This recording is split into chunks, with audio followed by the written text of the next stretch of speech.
স্বাগত বন্ধুরা, মিনুর গপ্পসপ্পর চ্যানেলে তোমরা শুনছ রবীন্দ্রনাথ ঠাকুরের গল্পগুচ্ছের গল্প রামকানাইয়ের নির্বুদ্ধিতা।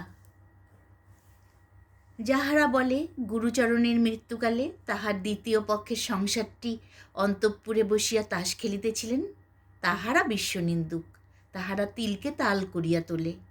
আসলে গৃহিণী তখন এক পায়ের উপর বসিয়া দ্বিতীয় পায়ের হাঁটু চিবক পর্যন্ত উত্থিত করিয়া কাঁচা তেঁতুল, কাঁচা লঙ্কা এবং চিংড়ি মাছের ঝাল চচ্চড়ি দিয়া অত্যন্ত মনোযোগের সহিত পান্তা ভাত খাইতেছিলেন। বাহির হইতে যখন ডাক পড়িল, তখন স্তূপাকৃতি চর্বিত ডাটা এবং নিঃশেষিত অন্নপাত্রটি ফেলিয়া গম্ভীর মুখে কহিলেন, দুটো পান্তা ভাত যে মুখে দেব তারও সময় পাওয়া যায় না। এদিকে ডাক্তার যখন জবাব দিয়া গেল, তখন গুরুচরণের ভাই রামকানাই রোগীর পার্শ্বে বসিয়া ধীরে ধীরে কহিলেন, দাদা, যদি তোমার উইল করিবার ইচ্ছা থাকে তো বলো। গুরুচরণ ক্ষীণস্বরে বলিলেন, আমি বলি, তুমি লিখিয়া লও। রামকানাই কাগজ কলম লইয়া প্রস্তুত হইলেন। গুরুচরণ বলিয়া গেলেন, আমার স্থাবর অস্থাবর সমস্ত বিষয় সম্পত্তি আমার ধর্মপত্নী শ্রীমতী বরদা সুন্দরীকে দান করিলাম। রামকানাই লিখিলেন, কিন্তু লিখিতে তাহার কলম সরিতেছিল না। তাহার বড় আশা ছিল তাহার একমাত্র পুত্র নবদ্বীপ অপুত্রক জ্যাঠামশায়ের সমস্ত বিষয় সম্পত্তির অধিকারী হইবে। যদিও দুই ভাইয়ে পৃথগণ্য ছিলেন, তথাপি এই আশায় নবদ্বীপের মা নবদ্বীপকে কিছুতেই চাকরি করিতে দেন নাই এবং সকাল সকাল বিবাহ দিয়াছিলেন, এবং শত্রুর মুখে ভস্য নিক্ষেপ করিয়া বিবাহ নিষ্ফল হয় নাই। কিন্তু তথাপি রামকানাই লিখিলেন এবং সই করিবার জন্য কলমটা দাদার হাতে দিলেন। গুরুচরণ নির্জীব হস্তে যাহা সই করিলেন, তাহা কতকগুলা কম্পিত বক্ররেখা কি তাহার নাম বুঝা দুঃসাধ্য। পান্তা ভাত খাইয়া যখন স্ত্রী আসিলেন, তখন গুরুচরণের বাক্রোধ হইয়াছে দেখিয়া স্ত্রী কাঁদিতে লাগিলেন। যাহারা অনেক আশা করিয়া বিষয় হইতে বঞ্চিত হইয়াছে, তাহারা বলিল মায়া কান্না, কিন্তু সেটা বিশ্বাসযোগ্য নহে। উইলের বৃত্তান্ত শুনিয়া নবদ্বীপের মা ছুটিয়া আসিয়া বিষম গোল বাঁধাইয়া দিল, বলিল, মরণকালে বুদ্ধি নাশ হয়, এমন সোনার চাঁদ ভাইপো থাকিতে।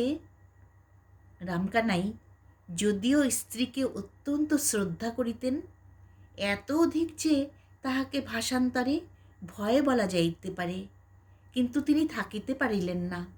ছুটিয়া আসিয়া বলিলেন, মেজ বউ, তোমার তো বুদ্ধিনাশের সময় হয় নাই, তবে তোমার এমন ব্যবহার কেন? দাদা গেলেন, এখন আমি তো রহিয়া গেলাম। তোমার যা কিছু বক্তব্য আছে অবসর মতো আমাকে বলিও, এখন ঠিক সময় নয়।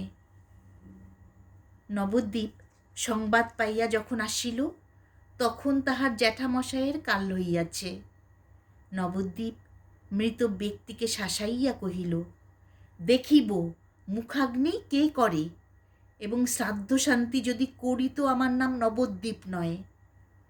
গুরুচরণ লোকটা কিছুই মানিত না। সে ডব সাহেবের ছাত্র ছিল। শাস্ত্রমতে যেটা সর্বাপেক্ষা অখাদ্য, সেইটাতে তার বিশেষ পরিতৃপ্তি ছিল। লোকে যদি তাহাকে খ্রিস্টান বলিত, সে জিভ কাটিয়া বলিত, রাম, আমি যদি খ্রিস্টান হইত গোমাংস খাই। জীবিত অবস্থায় যাহার এই দশা, সদ্য মৃত অবস্থায় সে যে পিণ্ডনাশ আশঙ্কায় কিছুমাত্র বিচলিত হইবে এমন সম্ভাবনা নাই। কিন্তু উপস্থিত মত ইহা ছাড়া আর কোনো প্রতিশোধের পথ ছিল না। নবদ্বীপ একটা সান্ত্বনা পাইল যে লোকটা পরকালে গিয়া মরিয়া থাকিবে। যতদিন ইহলোকে থাকা যায়, জ্যাঠামহাশয়ের বিষয় না পাইলেও কোনো ক্রমে পেট চলিয়া যায়। কিন্তু জ্যাঠামহাশয় যে লোকে গেলেন, সেখানে ভিক্ষা করিয়া পিণ্ড মেলে না, বাঁচিয়া থাকিবার অনেক সুবিধা আছে। রামকানাই বরদা সুন্দরীর নিকট গিয়া বলিলেন, বউ ঠাকুরিনী, দাদা তোমাকেই সমস্ত বিষয় দিয়া গিয়াছেন। এই তাহার উইল, লোহার সিন্ধুকে যত্নপূর্বক রাখিয়া দিও। বিধবা তখন মুখে মুখে দীর্ঘ পদ রচনা করিয়া উচ্চৈস্বরে বিলাপ করিতেছিলেন। 2-4 দাসীও তাহার সহিত স্বর মিলাইয়া মধ্যে মধ্যে 2-4টা নতুন শব্দ যোজনাপূর্বক শোকসঙ্গীতে সমস্ত পল্লীর নিদ্রা দূর করিতেছিলেন। মাঝ হইতে এই কাগজখণ্ড আসিয়া এক প্রকার লয়ভঙ্গ হইয়া গেল এবং ভাবেরও পূর্বাপর যোগ রহিল না। ব্যাপারটা নিম্নলিখিত মতো অসংলগ্ন আকার ধারণ করিল। ওগো, আমার কি সর্বনাশ হলো গো, কি সর্বনাশ হলো! আচ্ছা ঠাকুরপো, লেখাটা কার? তোমার বুঝি? ওগো, তেমন যত্ন করে আমাকে আর কে দেখবে? আমার দিকে কে মুখ তুলে চাইবে গো? তোরা একটু থাম, মেলা চাচাস নে, কথাটা শুনতে দে। ওগো, আমি কেন আগে গেলুম না গো? আমি কেন বেঁচে রইলুম? রামকানাই মনে মনে নিঃশ্বাস ফেলিয়া বলিলেন, সে আমাদের কপালের দোষ। বাড়ি ফিরিয়া গিয়া নবদ্বীপের মা রামকানাইকে লইয়া পড়িলেন। বোঝাই গাড়ি সমেত খাদের মধ্যে পড়িয়া হতভাগ্য বলদ গারোয়ানের সহস্র গুতা খাইয়াও অনেকক্ষণ যেমন নিরুপায় নিশ্চলভাবে দাঁড়াইয়া থাকে, রামকানাই তেমনি অনেকক্ষণ চুপ করিয়া সহ্য করিলেন। অবশেষে কাতর স্বরে কহিলেন, আমার অপরাধ কি? আমি তো দাদা নই। নবদ্বীপের মা ফোঁস করিয়া উঠিয়া বলিলেন, না, তুমি বড় ভালো মানুষ, তুমি কিছু বোঝো না। দাদা বললেন লেখো, ভাই অমনি লিখে গেলেন, তোমরা সবাই সমান। তুমিও সময়কালে ওই কীর্তি করবে বলে বসে আছো। আমি মলেই কোন পোড়ার মুখী ডাইনিকে ঘরে আনবে আর আমার সোনার চাঁদ নবদ্বীপকে পাথারে ভাসাবে। কিন্তু সেজন্য ভেবো না আমি শিগগির মরছি নে। এইরূপে রামকানাইয়ের ভাবী অত্যাচার আলোচনা করিয়া গৃহিণী উত্তরোত্তর অধিকতর অসহিষ্ণু হইয়া উঠিতে লাগিলেন। রামকানাই নিশ্চয়ই জানিতেন, যদি এই সকল উৎকট কাল্পনিক আশঙ্কা নিবারণ উদ্দেশ্যে ইহার তিলমাত্র প্রতিবাদ করেন, তবে হিতে বিপরীত হইবে। এই ভয়ে অপরাধীর মতো চুপ করিয়া রহিলেন, যেন কাজটা করিয়া ফেলিয়াছেন, যেন তিনি সোনার নবদ্বীপকে বিষয় হইতে বঞ্চিত করিয়া তাহার ভাবী দ্বিতীয় পক্ষকে সমস্ত লিখিয়া দিয়া মরিয়া বসিয়া আছেন। এখন অপরাধ স্বীকার না করিয়া কোনো গতি নাই। ইতিমধ্যে নবদ্বীপ তাহার বুদ্ধিমান বন্ধুদের সহিত অনেক পরামর্শ করিয়া মাকে আসিয়া বলিল, কোনো ভাবনা নাই, এই বিষয়ে আমিই পাইব। কিছুদিনের মতো বাবাকে এখান হইতে স্থানান্তরিত করা চাই, তিনি থাকিলে সমস্ত ভণ্ডুল হইয়া যাইবে। নবদ্বীপের বাবার বুদ্ধিশুদ্ধির প্রতি নবদ্বীপের মার কিছু মাত্র শ্রদ্ধা ছিল না, সুতরাং কথাটা তারও যুক্তিযুক্ত মনে হইল। অবশেষে মার তাড়নায় এই নিতান্ত অনাবশ্যক নির্বোধ কর্মনাশা বাবা একটা যেমন তেমন ছল করিয়া কিছুদিনের মতো কাশীতে গিয়ে আশ্রয় লইলেন।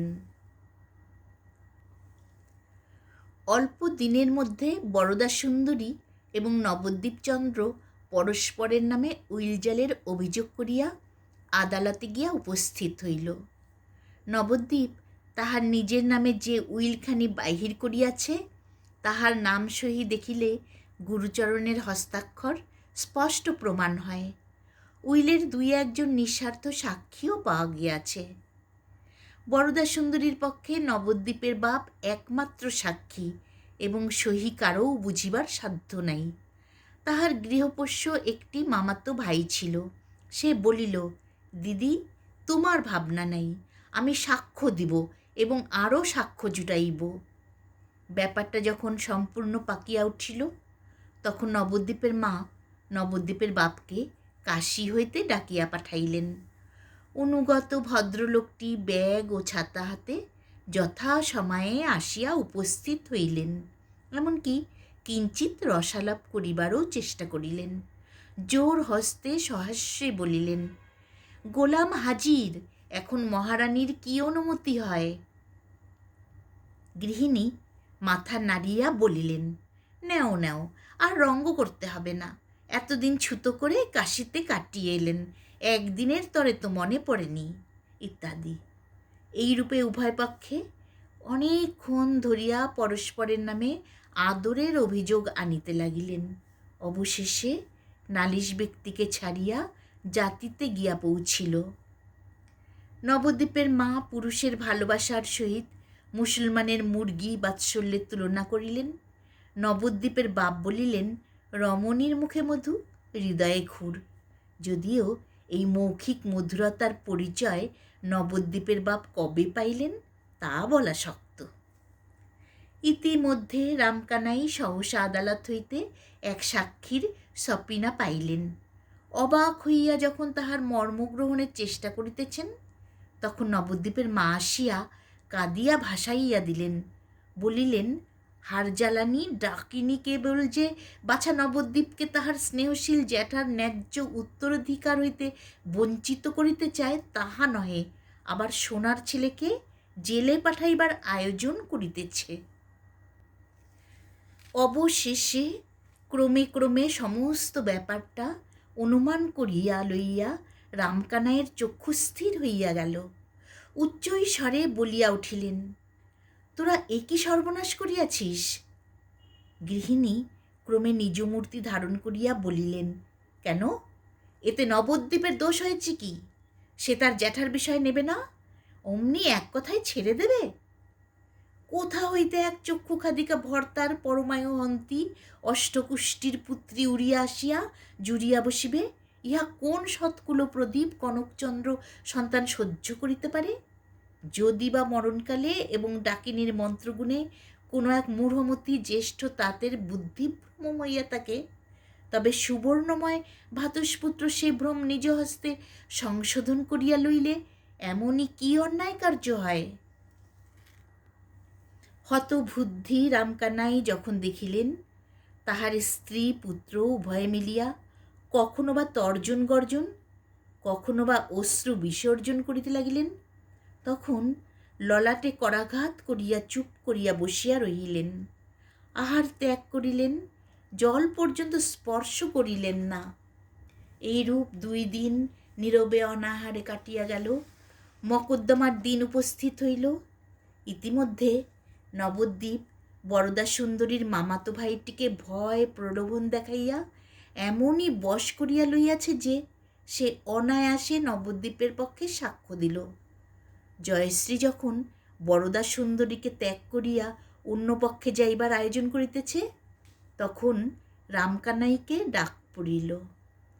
অনাহারে মৃতপ্রায় শুষ্ক রসনা বৃদ্ধ কম্পিত শীর্ণ অঙ্গুলি দিয়া সাক্ষ্য মঞ্চের কাঠগোড়া চাপিয়া ধরিলেন।